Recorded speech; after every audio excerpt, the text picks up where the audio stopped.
Hello students, I am Shivam Sahu. आज जो हम बात करने वाले हैं exercise 3.2 introduction of exercise 3.2। Okay, तो यहाँ पर ध्यान से समझिएगा। इस एक्सरसाइज को स्टार्ट करने के पहले यहाँ पर ये समझ लेते हैं कि इस एक्सरसाइज में पढ़ना कौन सा टॉपिक है। ओके, तो यहाँ पर जो आपको टॉपिक पढ़ना रहेगा वो क्या पढ़ना रहेगा? सॉल्यूशन। ओके, तो यहाँ पर ध्यान से समझिएगा। मैं यहाँ पर एक टेबल ड्रॉ करूंगा तो आपको वो ध्यान से समझना होगी।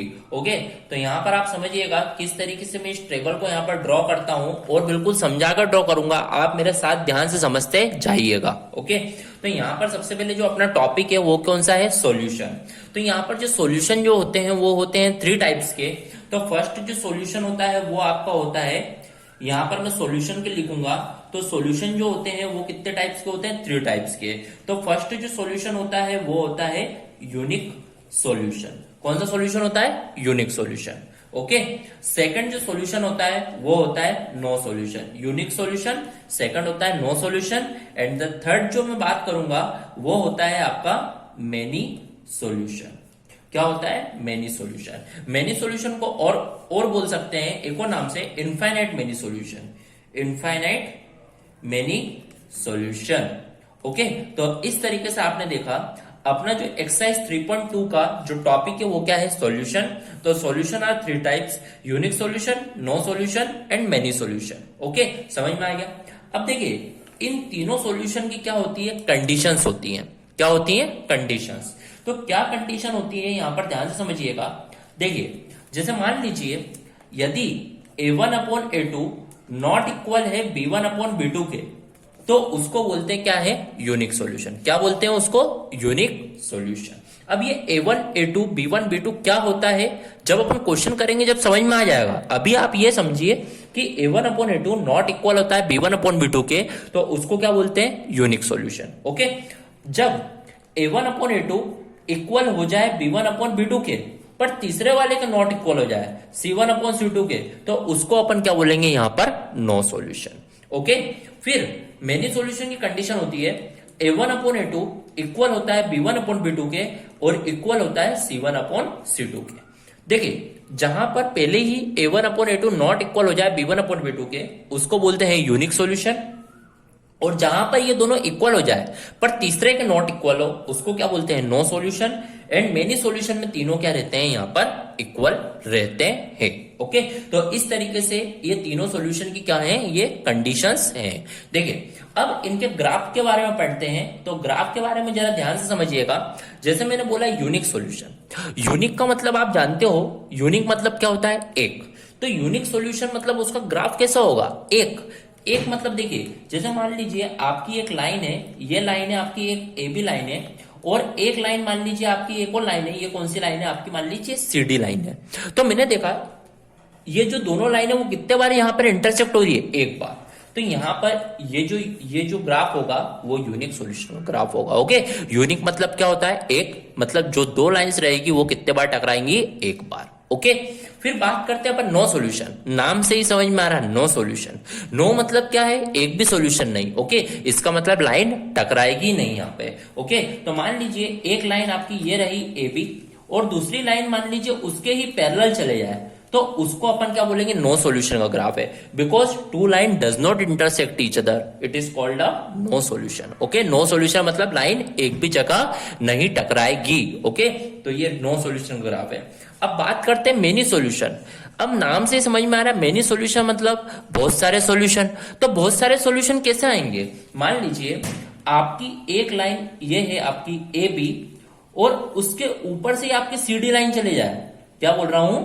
उसके ऊपर से ही आपकी CD लाइन चले जाए तो उसको आपको क्या बोलना होगा? Many solution. क्यों?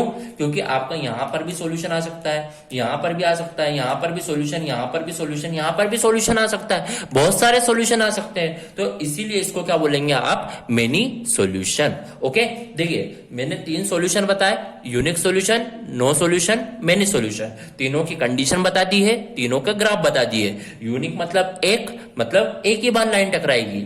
नो मतलब लाइन एक भी बार नहीं टकराएगी। मेनी मतलब क्या होता है? लाइन एक के ऊपर एक जाती है, क्योंकि मेनी सॉल्यूशंस के लिए। ओके, तो यहां पर ग्राफ के बारे में समझ लिया है। अब देखिए अब और यहां पर समझते हैं कि इन्हें अदर नेम्स की क्या बोला जाता है। अदर नेम से इन लोगों को क्या बोला जाता है, मतलब यूनिक को और क्या नामों से बोला जाता है। तो देखिए आपने जब यूनिक का ग्राफ ड्रॉ करा था तो यहां पर जो लाइन हुई थी वो क्या हुई थी, इंटरसेक्ट हुई थी एक जगह पर, तो इसीलिए इसको एक और नाम से बोला जाता है इंटरसेक्टिंग लाइन। क्या बोलते हैं, इंटरसेक्टिंग लाइन। क्या बोलेंगे, इंटरसेक्टिंग लाइन। फिर आपने बात करी थी नो सॉल्यूशन की, तो नो सॉल्यूशन में तो लाइन टकराती ही नहीं है, तो इसीलिए इसको क्या बोलेंगे, पैरेलल लाइन।